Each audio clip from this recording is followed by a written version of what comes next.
السلام عليكم ورحمة الله وبركاته. ربي زدني علما ربي يسر ولا تيسر وتمم علينا بالخير. صدق الله العظيم.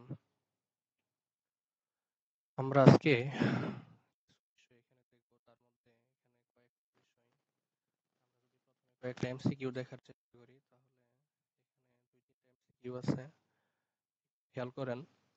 দেখেন, প্রথম এমসিকিউটা হলো যে নিচের কোন বানানটি সঠিক। বিসিএস, এটা হলো আমাদের মূল টার্গেট।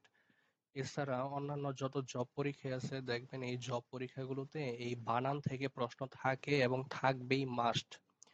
বিসিএস এ কিন্তু প্রতি বছর 2 থেকে 3টা করে কিন্তু এই বানান থেকে এই এমসিকিউ প্রিলিতে কোশ্চেন আছে, ঠিক আছে। তো আমরা যদি একটু দেখি এখানে যে নিচের কোন বানানটি সঠিক, ধন্য, বৈচিত্র্যতা, সৌজন্যতা, ভারসাম্যতা। এছাড়া এই 2 নম্বর এমসিকিউতে আছে, দেখেন, একটা হলো প্রাণ্য, পূর্বাহ্ন, মধ্যাহ্ন, সায়াহ্ন। এখন এই বানানগুলো কোনটা সঠিক বা কোনটা ভুল আমরা কিভাবে আসলে ধরবো? আসলে আমাদের বাজারে যে প্রচলিত বইগুলো আছে এগুলাতে আসলে মূলত আমি যতটুকু দেখেছি এটা হলো মানে এক প্রকার মুখস্থ, একদম গিলে খাবারের মতো অবস্থা, ঠিক আছে।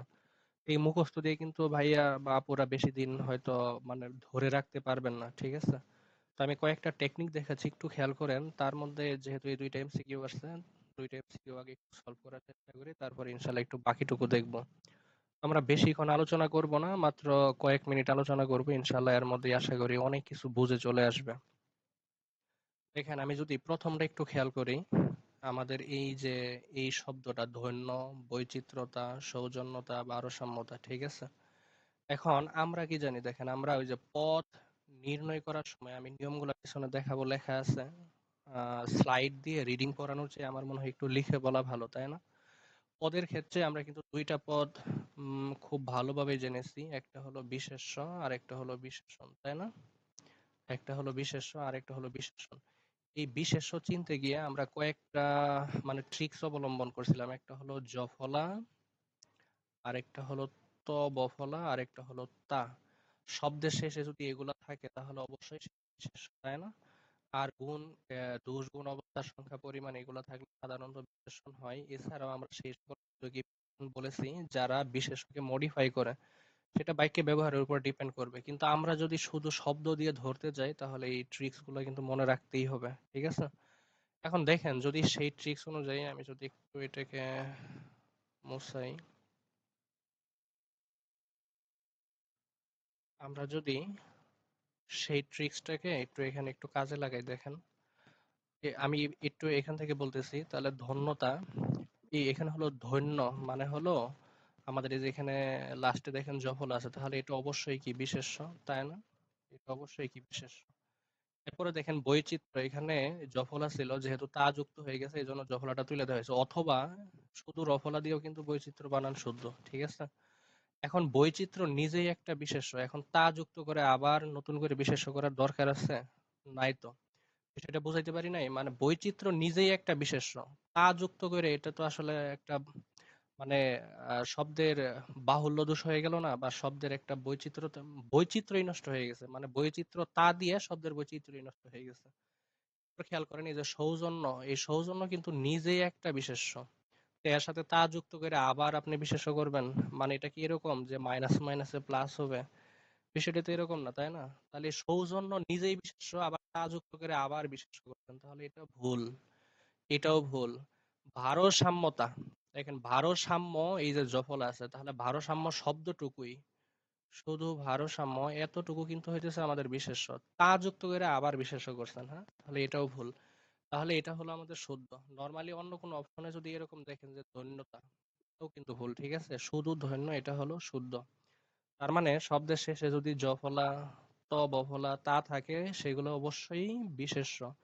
এখন জফলা আগে থেকেই আছে, তাহলে তাকে ত, বফলা অথবা তা যুক্ত করে নতুন করে আসলে তাকে বিশেষ্য করার কোনো মানে হয় না, ঠিক আছে।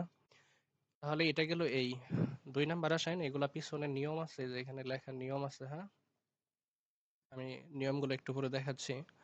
এরপরে দেখেন দ্বিতীয় যে এমসিকিউটা, এখানে প্রথম এখানে কি বলছে, বানানটি শুদ্ধ, ঠিক আছে। আমরা বাঙালি, অথচ আমাদের বানান শুদ্ধ করতে হয়। এর চেয়ে পোড়া কপাল আর কি থাকতে পারে বলেন? অথচ আমাদের বাংলা বানান কিন্তু 100% এমনি কারেকশন বা কারেক্ট থাকার কথা। দেখেন, প্রথমে প্রাণ্য, পূর্বাহ্ন, মধ্যাহ্ন আর হইতেছে সায়াহ্ন। এখন কথা হইতেছে ভাইয়া, এখানে কোনটা কি? এই যে পাশে, নিচে, নিচে, নিচে কোনটা কি? হ্যাঁ, সহজে মনে রাখবেন, দন্তে ন যেটা, এটা সাধারণত পাশে থাকে, হয়ের থাকে। হ্যাঁ, আমরা কিন্তু হয়ের, এখানে যেহেতু সবগুলাই হয়ের সাথে সংযুক্ত বা যুক্ত বর্ণ, এই জন্য হয়েরটা বলতেছি। আর মধ্যাহ্ন যেটা, এটা সাধারণত নিচে থাকে। হ্যাঁ, তাহলে এটা হলো দন্তের ন, আর বাকি এই তিনটা হলো মধ্যাহ্ন। এখন কথা হইতেছে ভাইয়া, তাহলে শুদ্ধ কোনটা? প্রাণ্য শুদ্ধ? মানে এই একা পইরা আছে এই জন্য এই শুদ্ধ? এটা কি আসলে শুদ্ধ? না, এটা শুদ্ধ না। ঠিক আছে, পূর্বাহ্ন, মধ্যাহ্ন, সায়াহ্ন। তাহলে এটা বোঝার আগে একটা রুল দেখে আসি। হ্যাঁ, চলেন আমার একটা রুল দেখিয়ে দিই। লেখা আছে, রুলটা সম্ভবত এই পাশে লেখা। এই যে দেখেন, হ্যাঁ, 3 নাম্বার রুল যেটা, প্র, পরা, পূর্ব, অপর, এই উপসর্গগুলো যদি থাকে, এই 4টা উপসর্গ ভেরি ভেরি ইম্পর্টেন্ট। হ্যাঁ, তাহলে এই 4টা মনে রাখলেই কিন্তু হয়ে গেল। ওই খাঁটি বাংলা উপসর্গ 20-21টা আমরা মুখস্থ রাখি না, তার সাথে এই 4টা একটু মুখস্থ রাখবেন। যে প্র, পরা, পূর্ব, অপর, এই 4টির পর অন্য থাকলে, মানে ওই যে হ আর ওই যে দন্তের ন বা মধ্যাহ্ন সংযুক্ত থাকলে সবসময় মধ্যাহ্ন হবে। এই কালার কোডের কিন্তু একটু ইম্পর্টেন্সই আছে এখানে। ঠিক আছে, তাহলে যদি প্র, পরা, পূর্ব, অপর এই 4টা শব্দ থাকে, তাহলে সবসময় মধ্যাহ্ন হবে। আর বাকি যা আছে সবগুলোতেই দন্তের ন হবে। তার মানে এটা মনে রাখতেই হবে। তাহলে দেখেন, এই যে প্রাণ্য, খেয়াল করেন, তাহলে প্রাণ্য, এই যে প্র, এই যে প্রাণ্য, তাহলে কি হবে? অবশ্যই এই যে মধ্যাহ্ন হবে, তাই না? এই যে নিচে যেহেতু আছে মধ্যাহ্ন, সাইডে থাকলে কিন্তু দন্তান্ন। তাহলে পূর্বাহ্ন, এই যে দেখেন পূর্ব, এই যে পূর্বাহ্ন। এই যে অপ, এই যে দেখেন অপর, অপরাহ্ন। তাহলে বাকি এই 2টা উদাহরণ একটু খেয়াল করেন তো, মধ্যাহ্ন আর সায়াহ্ন।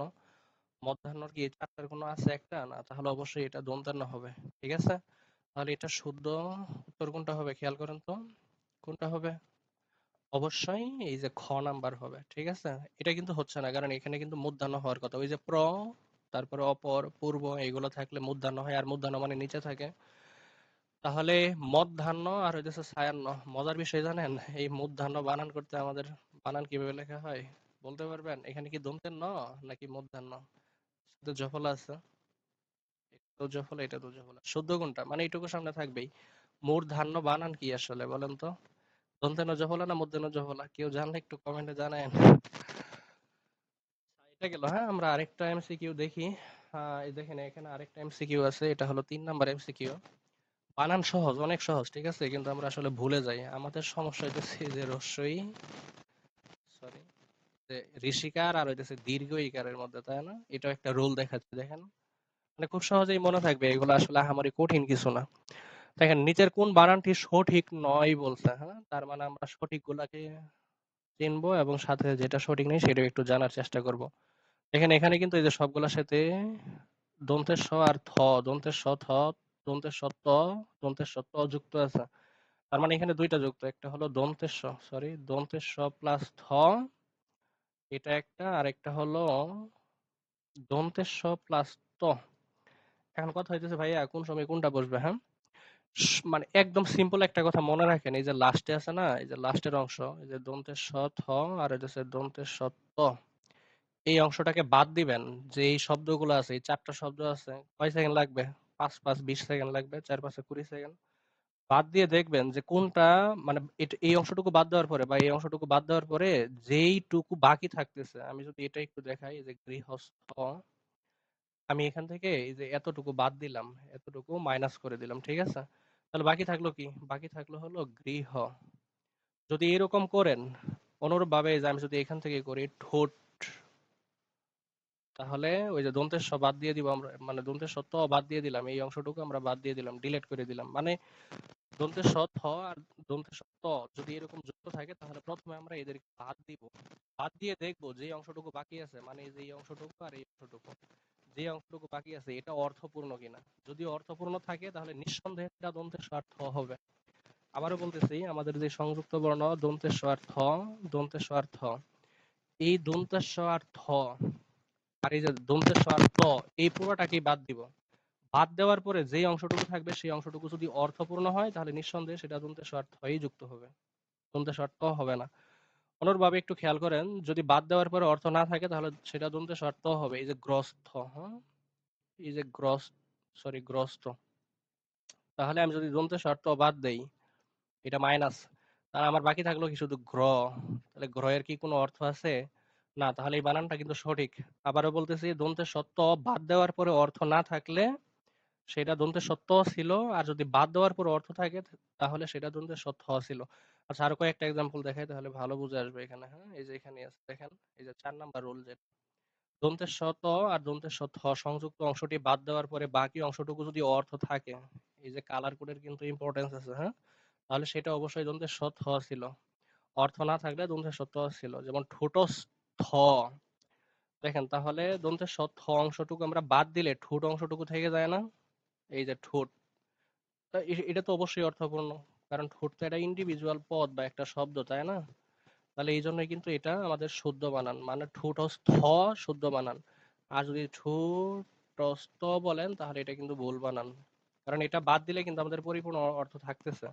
যদি অর্থ থাকে দন্তে স থ, অর্থ না থাকলে দন্তে স ত। এই হলো মূল বিষয়। যেমন এই যে গৃহস্থ, আপনি দন্তে স থ বাদ দেন, গৃহ থেকেই যাবে। মুখস্থ, দন্তে স থ বাদ দেন, মুখ থেকে যাবে, অর্থপূর্ণ। অন্তঃস্থ, অন্ত থেকে যাবে, ভিতরে বোঝায়। দ্বারস্থ, এগুলো তো আমরা জানি, তাই না? এই যে এখানে এরকম দেওয়া আছে, যেমন গ্রস্থ, আপনি যদি দন্তে স ত বাদ দেন শুধু গ্র থাকবে, যার কোনো অর্থ নাই। দন্তে স ত বাদ দেন, প্রস, প্রস মানে কি? কিছুই না, আমরা জানি না, ঠিক আছে? বিধ্বস্ত, দন্তে স ত বাদ দেন, বিদ। এই বিদ মানে কিন্তু আবার এই যে এরকম আবার প্রকৃতি প্রত্যয় নিয়ে যায় না, ঠিক আছে? অভ্যস্ত, দন্তে স ত বাদ দেন, অভ্য থাকে। অভ্য মানে কি? ঠিক আছে? এরকম প্রত্যেকটা কিছু অর্থ দেখতে মোটামুটি ক্লিয়ার হয়ে যাবে ইনশাআল্লাহ, আশা করা যায়। ওকে। এরপরে দেখতে যে ৪ নাম্বার একটা রুল আছে। আমরা কয় মিনিট কথা বলছি? ১১ মিনিট, হ্যাঁ? আমরা আর কয়েক মিনিট কথা বলে ছেড়ে দিব। বানানে এত সময় নেওয়ার দরকার নাই, যদি একটু মনোযোগ দিতে পারেন আরকি। দেখেন ভূত, এই যে বয় দীর্ঘকার আর হইতেছে বয় উস্কার, তাই না? এটা কিন্তু পেশ লাগে আমাদের। মনে রাখবেন, ভূত সকল শব্দেই দীর্ঘকার হবে। এই যে দীর্ঘকার যেটা, হ্যাঁ? এই যে এই কার যেটা লিখি, এটা কিন্তু শুধুমাত্র একটা জায়গায়, সেটা হলো অদ্ভুত। এই যে বানান এখানে সংযুক্ত বর্ণটা টাইপের সময় আসে নাই। এই অদ্ভুত শব্দটাই শুধুমাত্র উসুকার দিয়ে হবে। আর বাকি যা আছে, ভূত, ভূতুরে, বিম্বত, অভিভূত, একীভূত, দ্রবীভূত, যত আছে এখানে আরো আছে, হ্যাঁ? সবগুলাই দুর্গকার দিয়ে হবে। এখন আসেন, একটা মারাত্মক লেভেলের ইম্পর্টেন্স একটা আছে, এটার যদিও এমসিকিউ আমি এখানে দেই নাই, কিন্তু রুলটা দিছি, খেয়াল করেন। এটা কিন্তু জানা একদম ফরজে আইন, ঠিক আছে?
পেপার আছে, আবার এখানে পানি লাগাইছি। ঠিক আছে, এগুলো হলো বাহুল্য দোষ। বাহুল্য মানে বেশি বেশি দোষ। আশা করি এগুলো বোঝা গেছে। হ্যাঁ, মোটামুটি এই কয়েকটা রুল জানলে কিন্তু হয়ে গেল। আরেকটা রুল আছে আমাদের, আমি যদি একটু বলি, সেটা অবশ্যই এখানে লেখা হয় নাই। আচ্ছা, সেটা একটু বলি আমি। হ্যাঁ, একটু 2 মিনিটে বলে শেষ করে দিই। সেটা হলো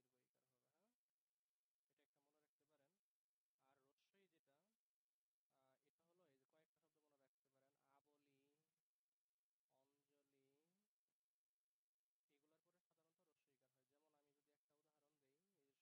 হলো বাহী, জীবী। এই 4টা ওয়ার্ড মনে রাখেন। এই 4টা ওয়ার্ডের পরে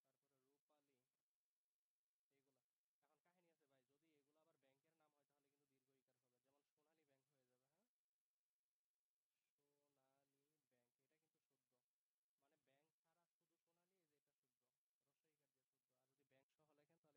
শুদ্ধ, রস্যইকার দিয়ে শুদ্ধ। আর যদি ব্যাংক সহ লেখেন তাহলে কিন্তু দীর্ঘ ইকার দিয়ে শুদ্ধ। শুধু রূপালী রস্যইকার দিয়ে শুদ্ধ, রূপালী ব্যাংক লিখলে কিন্তু দীর্ঘ ইকার দিয়ে শুদ্ধ। তাহলে মুখী কি? যেমন বহুমুখী। পন্থী কি? বামপন্থী, ডানপন্থী,